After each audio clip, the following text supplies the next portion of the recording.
We'll start on your first word.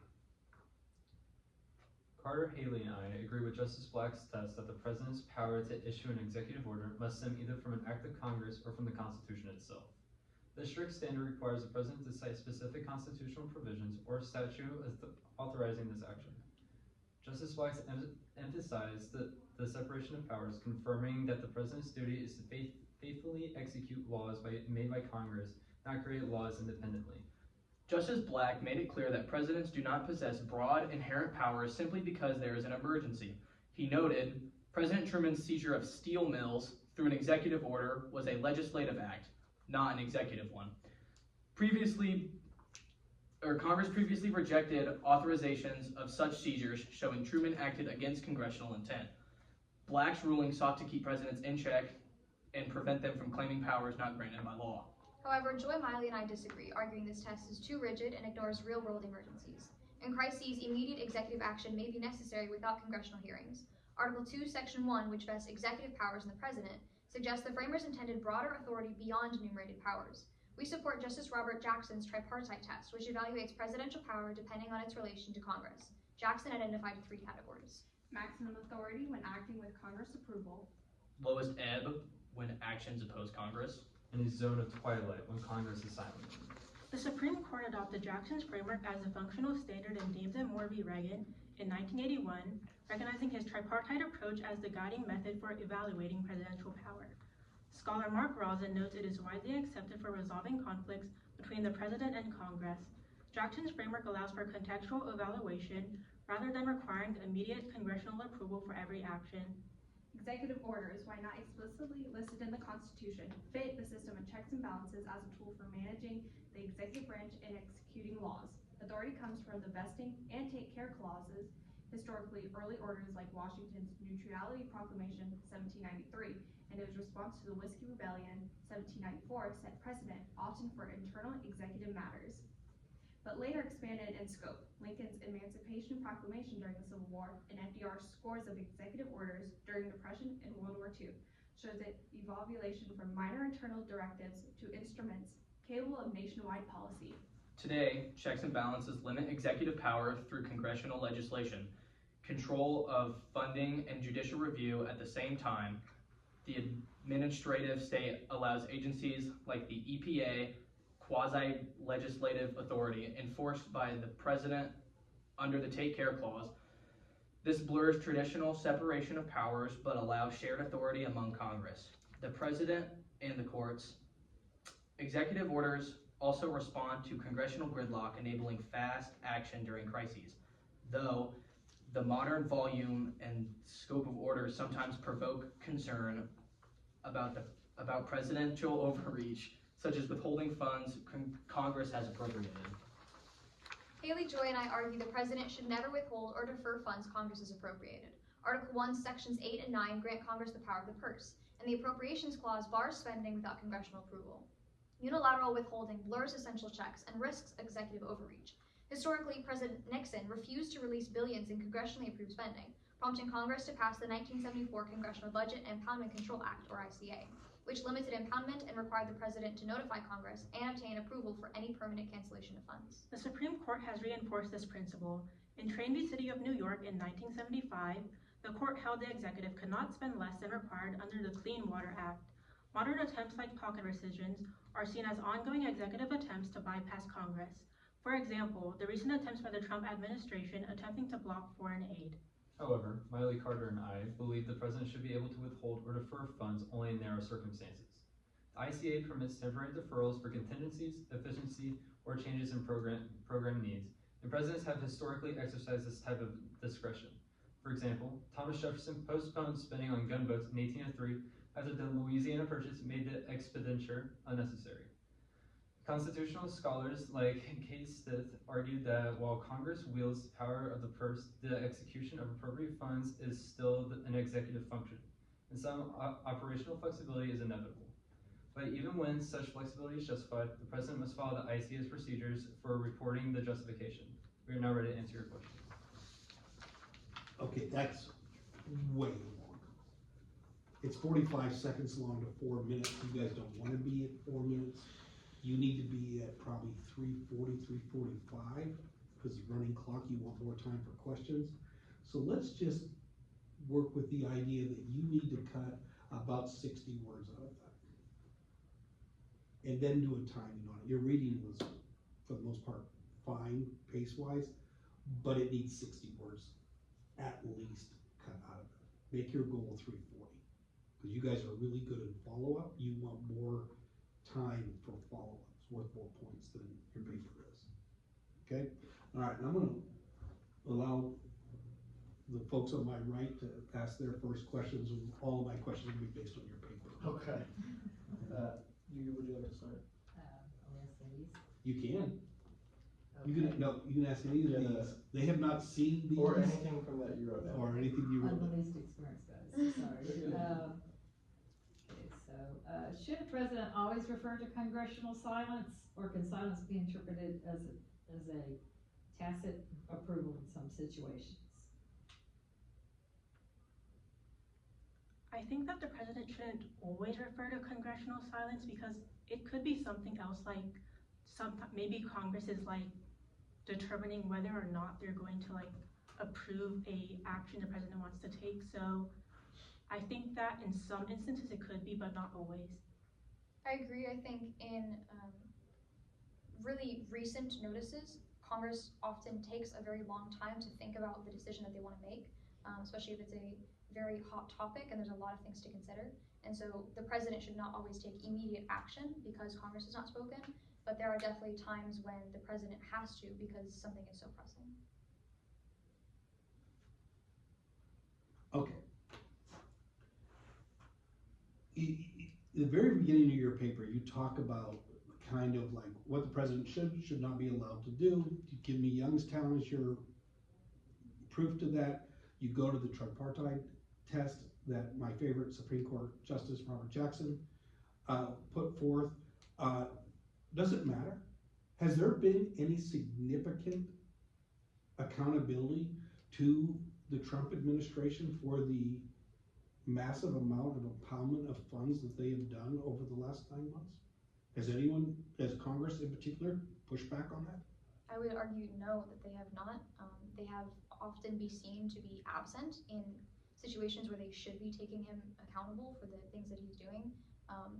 He often is overreaching powers of his, and he feels that he has power in any way that he wants outside of executive reach. And I think we shouldn't say that tests like that through the tripartite test don't matter, but they should be noticed more. They should be taken account, but they're not. Going off what my colleague TJ said, we can also see like in our Constitution, in Article 1, Section 8, Congress powers that explicitly are listed in Article 1, Section 8 because they have the power of the person. With Trump administration impounding that money, we do see no action with that, but I think the Trump administration needs to take that drive and say something like, no, this isn't our power, it's listed explicitly for Congress. So I think it's both faults. And I believe that Trump has been impeached a number of times. President Trump has been impeached a number of times. And if I'm recalling correctly, one of them was over impounding funds that were meant to aid Ukraine. So I would see that as pushback from Congress because they impeached President Trump.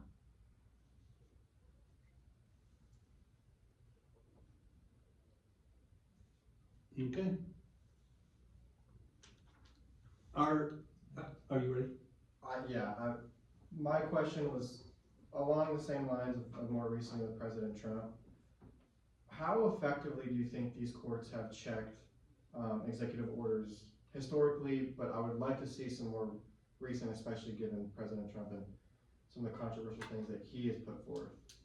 I want to say within the past few months, you have Trump v. CASA that tried to change what defines what a citizen is, and the Supreme Court was very quick when it came to striking down his executive order. And while they did not go into depth on what really makes a citizen in the United States, they did make sure that President Trump could not make his own definition of it and go past the Constitution.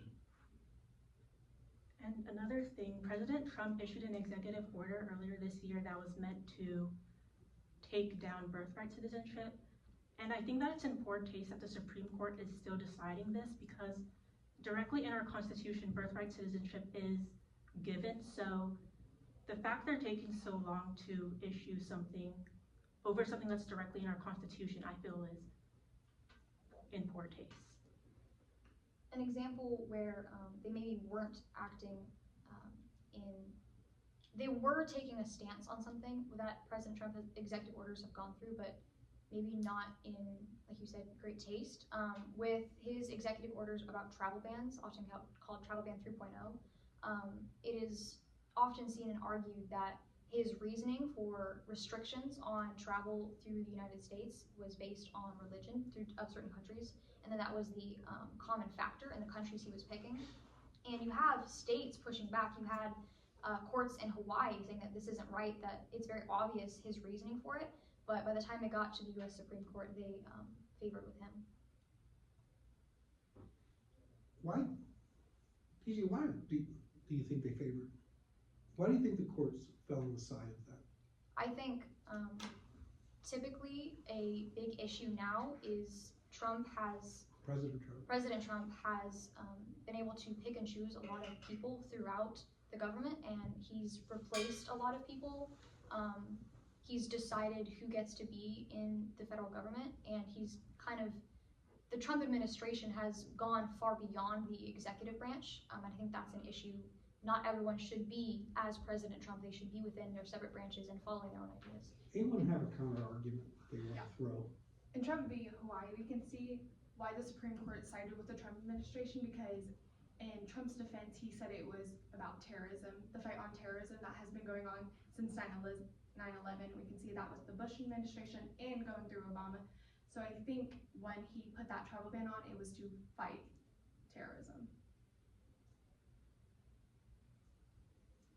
All right, let's go back to empowerment. And you gave presidents have used empowerment for a long time. Why did Congress act after Nixon, in your opinion? Because you think about that, 74, it's 200 years of presidents impounding money at various times and that kind of stuff. But why after Nixon? Why was his impoundment so different?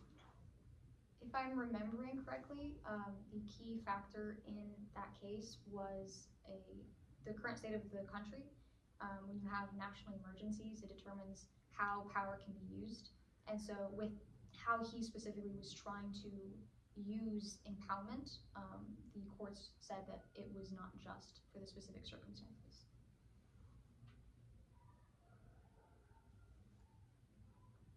It's a danger zone question because it's out of your paper. And we'll talk about that when we're done.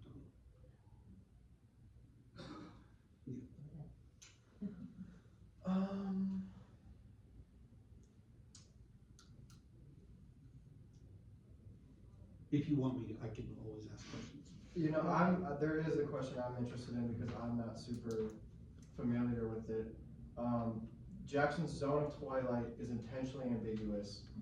What safeguards exist to prevent presidents from using that ambiguity to justify overreach? Well, the judicial branch does have the ability to review an executive order and strike it down, and the legislative branch has the ability to pass legislation that either contradicts or nullifies an executive order. So those are like things that can moderate executive orders. And I would also like to add on, executive orders aren't laws per se. So I'd also say, like, with an executive order, it's to make a statement, kind of help Congress guide them or deteriorate them to another side. So I'd say with that twilight zone, I'm assuming it's more so a president can get his say in without it being a confirmed law. Okay, I want to ask one last question because our time is really up. You brought up the national emergency thing. What would prevent, a president of the United States from declaring a national emergency in order to meet a political gain? Is there any check onto that? If there is check, I would say it hasn't worked very efficiently because it has been used very regularly, especially under President Trump's administration. He has sending in National Guard into a plethora of states throughout the country, claiming that there is some national emergency going on and that is his reasoning. But typically the things that he's saying is that there is some high crime rate when, if you look at the statistics, it's simply not Is there true. a mechanism? Is there a mechanism out there? We'll talk about that too. A mechanism that checks the president from. No, the checks that declaration of a national emergency. We have national emergencies on the book from '79. There is none, because we still have national. Oh, there is. There is. It's just not an easy one because the check on a national, well, our time is over.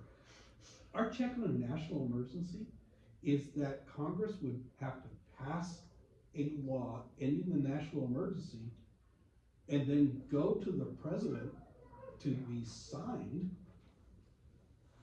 The person who declared the national emergency, and then if he vetoes it, it would take what percentage to override the veto? A never before seen percentage on any law that's not naming, I don't know, a post office. So the reality is, there's no check short of public opinion. Your paper leads you into that argument. You have to know that. If elsewise, you're gonna get painted into a corner. If I was mean, I would have trapped you and we would have never left that. And it would have gone on for days. Your parents would have called, asking why are they still in the trap? And I said they can't. Okay. There's fundamentally this question. I think this question is a mean question to ask you guys because there's an agenda in this question.